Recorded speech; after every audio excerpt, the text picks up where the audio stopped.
पाहत रहा फक्त धर्मवीर न्यूज, आपलं गाव आपली बातमी।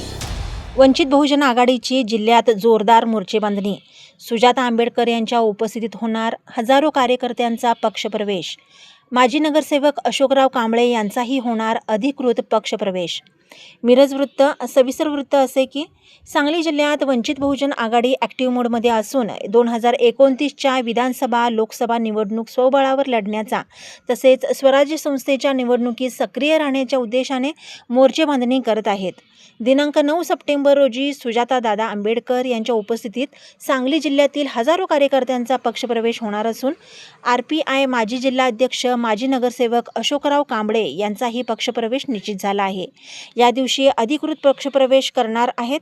गेल्या 30 ते 35 वर्षात रामदासजी आठवले यांच्या नेतृत्वाखाली RPI मध्ये अनेक आंदोलने, गोरगरिबांचे प्रश्न, कामगारांचे प्रश्न, विद्यार्थ्यांचे प्रश्न सोडवत आंबेडकरी विचारधारा जपत सामान्य कार्यकर्ता म्हणून काम केले। परंतु महायुतीत असताना कोणतेही आंदोलन असो किंवा सामाजिक प्रश्न यावर आवाज उठवत असताना युतीमधील पक्षातील होणारा दबाव हा अन्याय सहन होत नसल्याने आपण वंचित बहुजन आघाडीमध्ये पक्षप्रवेश करत असल्याचे अशोकराव कांबळे यांनी सांगितले।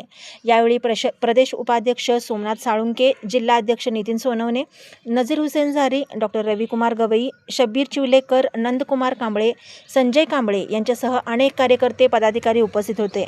धर्मवीर न्यूज, विक्रांत लोंढे, मिरज। रविवारी 9 ऑगस्ट रोजी ऑगस्ट क्रांती दिनाच्या पार्श्वभूमीवर बालगंधर्व नाट्यगृह मिरज या ठिकाणी सकाळी 11 वाजता वंचित बहुजन आघाडीच्या वतीने भव्य पक्षप्रवेश सोहळा आणि संवाद मेळाव्याचं आयोजन करण्यात आलेलं आहे। या संवाद मेळाव्याला मार्गदर्शन करण्यासाठी वंचित बहुजन आघाडीचे युवा नेते सुजातदादा आंबेडकर उपस्थित राहणार आहेत। सुजातदादा आंबेडकर यांच्या उपस्थितीमध्ये सांगली जिल्ह्यातील दिग्गज कार्यकर्त्यांचा प्रवेश या संवाद मेळावा आणि पक्षप्रवेशाच्या माध्यमातून होणार आहे। या पक्षप्रवेशामध्ये मिरजचे माजी नगरसेवक, आंबेडकरी चळवळीचे धडाडीचे कार्यकर्ते अशोकरावजी कांबळे हे त्यांच्या हजारो कार्यकर्त्यांच्या समवेत वंचित बहुजन आघाडीमध्ये आदरणीय सुजातदादा आंबेडकर यांच्या उपस्थितीमध्ये सहभागी होणार आहेत। त्यांच्या समवेत बरेचसे माजी सरपंच, ग्रामपंचायतीचे सदस्य, आंबेडकरी चळवळीमधील कार्यकर्ते या कार्यक्रमामध्ये सहभागी होणार आहेत। सांगली जिल्ह्यातील नागरिकांना आवाहन करतो की 9 ऑगस्ट रोजी होणाऱ्या या कार्यक्रमामध्ये हजारोंच्या संख्येने आपण उपस्थित राहावे आणि या कार्यक्रमाचा लाभ घ्यावा।